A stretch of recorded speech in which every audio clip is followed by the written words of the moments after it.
Okay, so day 2 of chapter 1. What we're going to get into today is some factoring.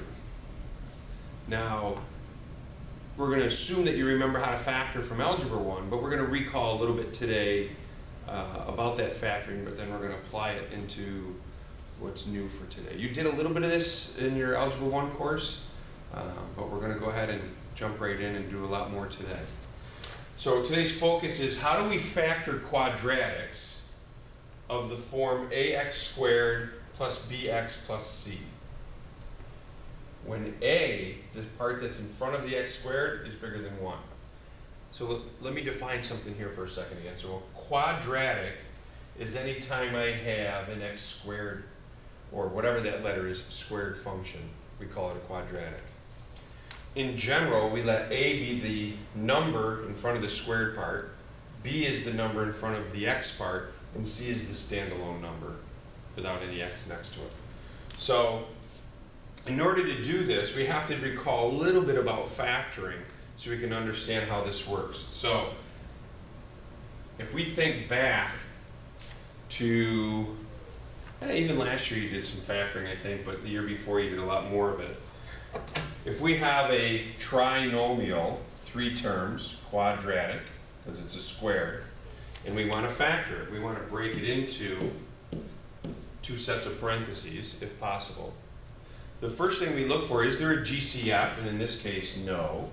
So then we walk through the process. I want factors of the C, which is the 8, that have a difference. So in this case, this symbol means difference.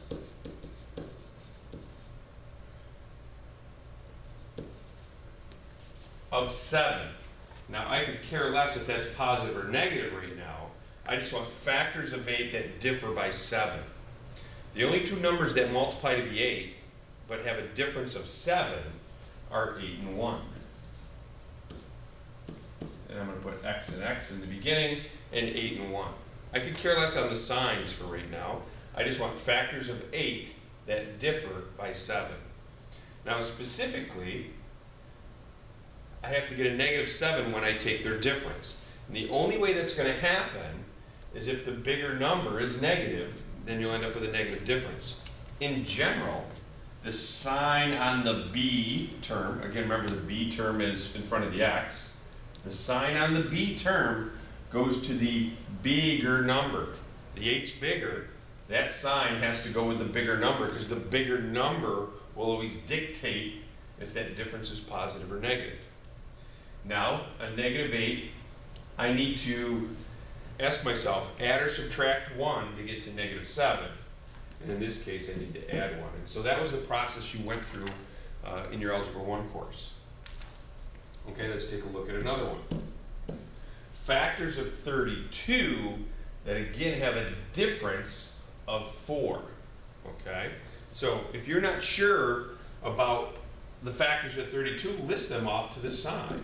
I know it's 1 and 32, 2 and 16, 3 doesn't work, 4 does, 4 and 8, 5 doesn't work, 6 doesn't work, 7 doesn't work, 8 works, but I'm back to the same one again.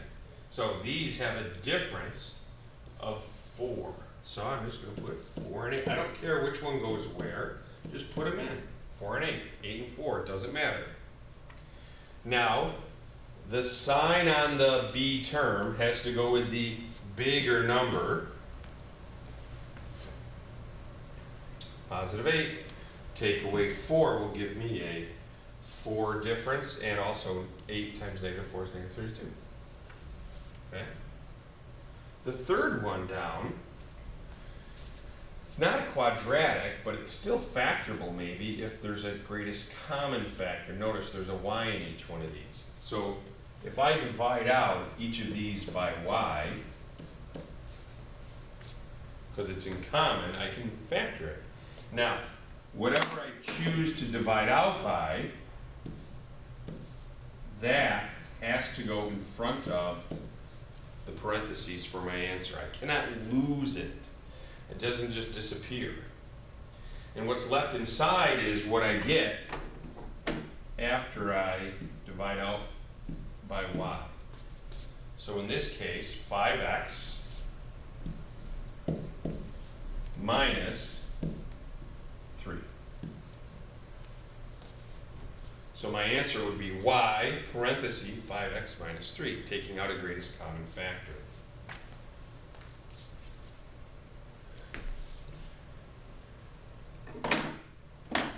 So let's take a look at the last one here.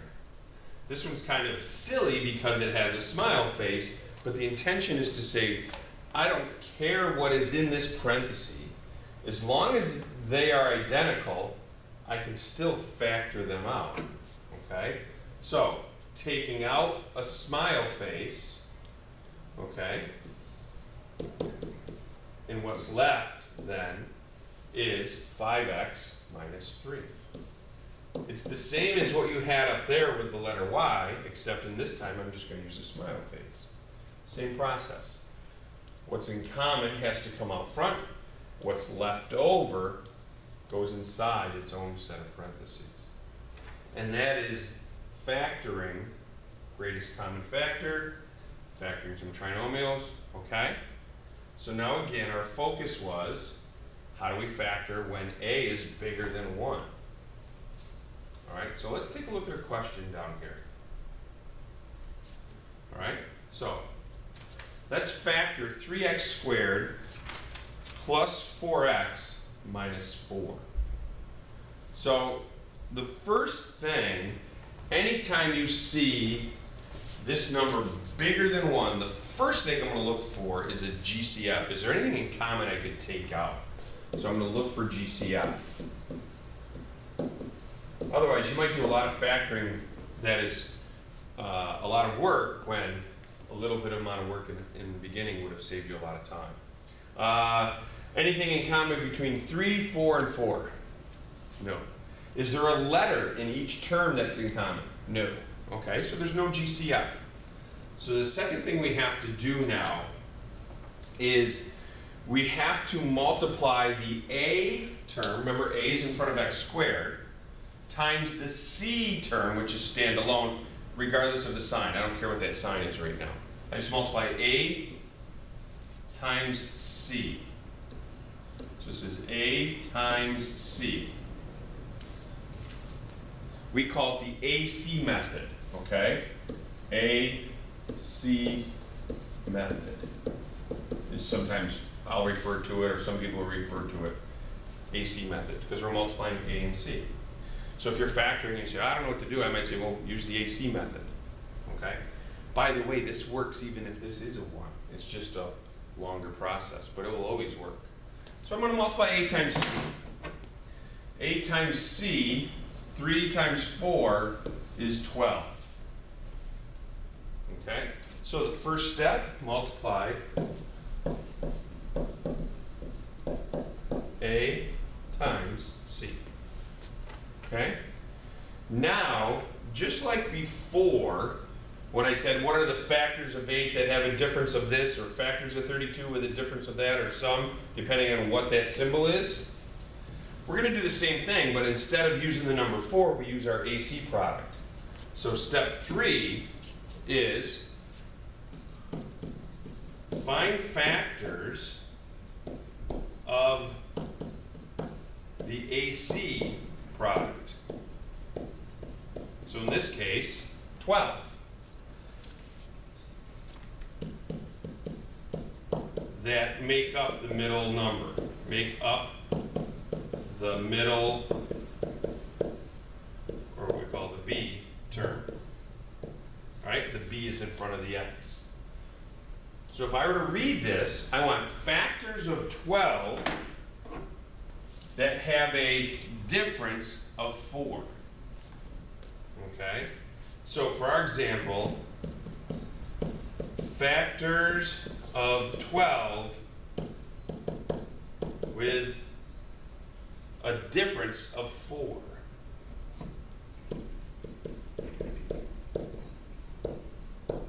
Factors of 12 with a difference of 4. Again, factors of 12 with a difference. If this was a plus sign, I would say with a sum, but with a difference of 4. So let me list the factors of 12. We have 1 and 12, 2 and 6, 3 and 4. Factors of 12 with a difference of 4. I don't care if this is positive or negative. I want a difference of 4. There they are, 2 and 6. These two numbers are factors of 12 with a difference of 4. Okay? Now, again, if that was plus sign, we would say with a sum of 4, but it's a minus sign, so we're saying a difference. So now the next thing we have to do is we're going to rewrite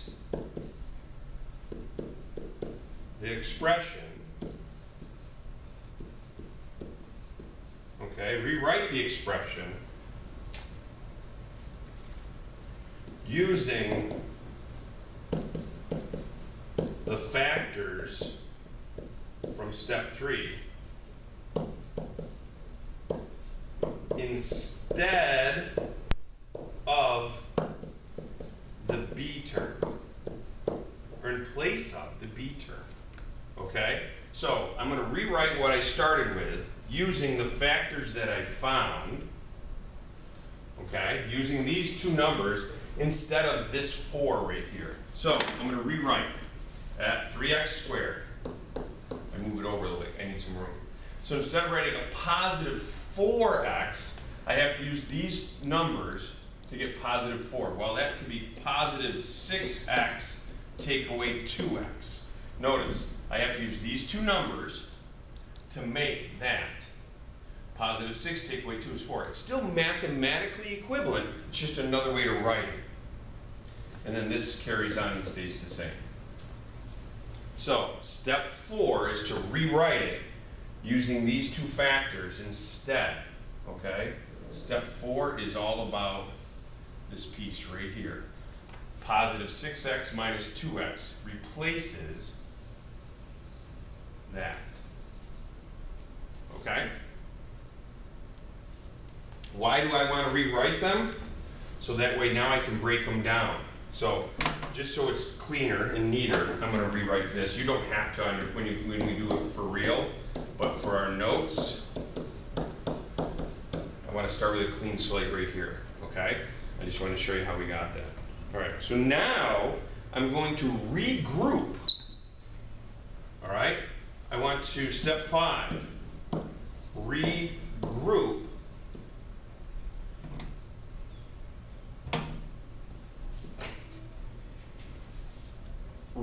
what we have, put in brackets, and take out a GCF.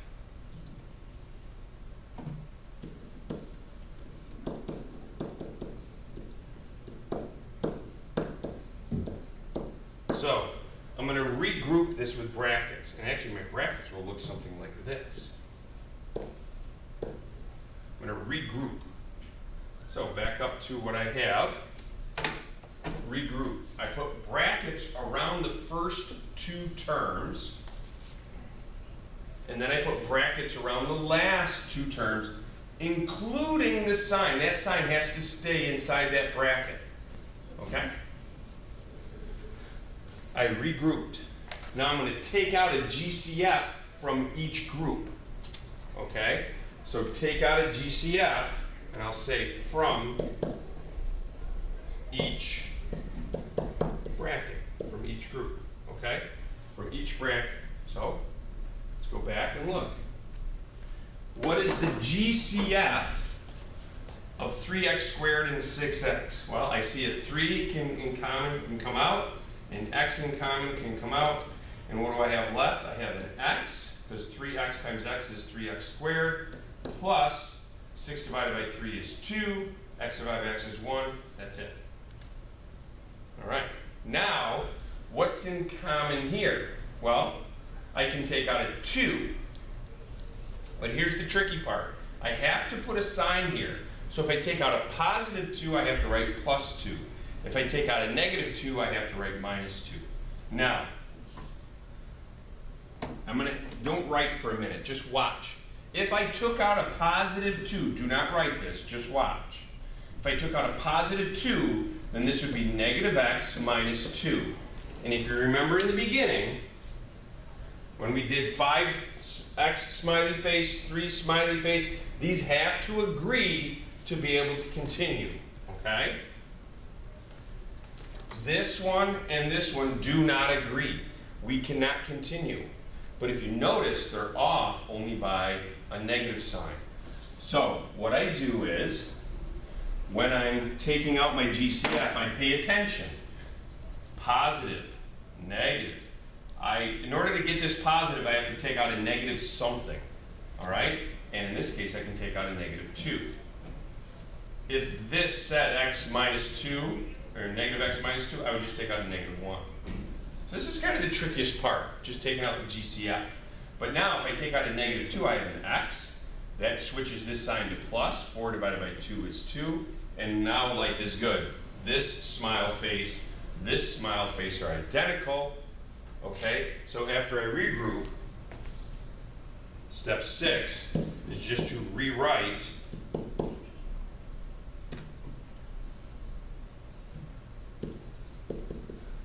as 2 sets of parentheses. And so think about what we just learned from the smile face problem.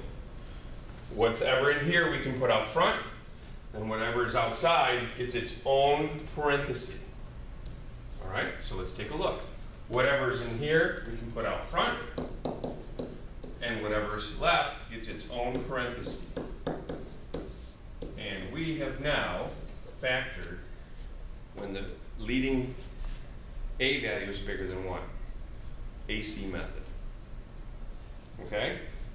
I'm going to talk in general, though, this grouping piece for you. I'm going to give you a separate little factor by grouping. So the second thing that, in general, so the other little focus today is how do we factor polynomials with 4 terms?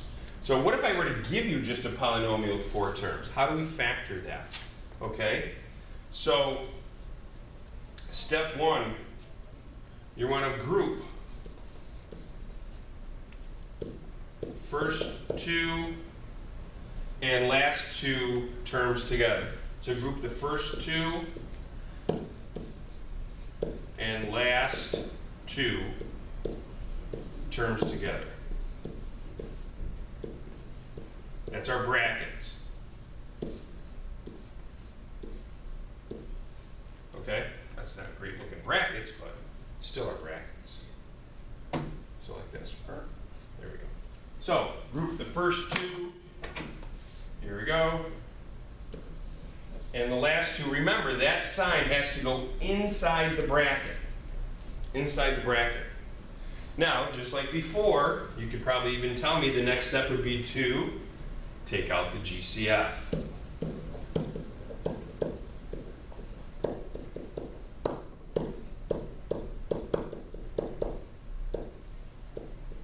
So take out a GCF from each bracket. Okay. My GCF here, well, a 4 can go into both 4 and 12, and an x squared can go into both. Remember, you use the highest power, or lowest power, sorry, that you see that could go into both. Now, 4 divided by 4 is 1, x cubed divided by x squared is x. 12 divided by 4 is 3.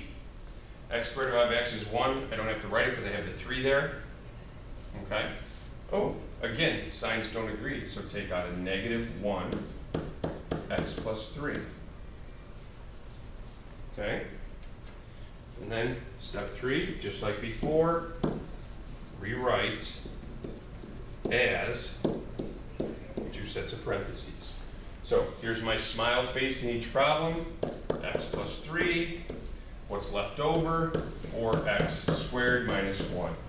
And that is, okay, notice we're not solving anything. There's no equal sign to solve for x. We're just factoring. We're just rewriting it to make it more simple.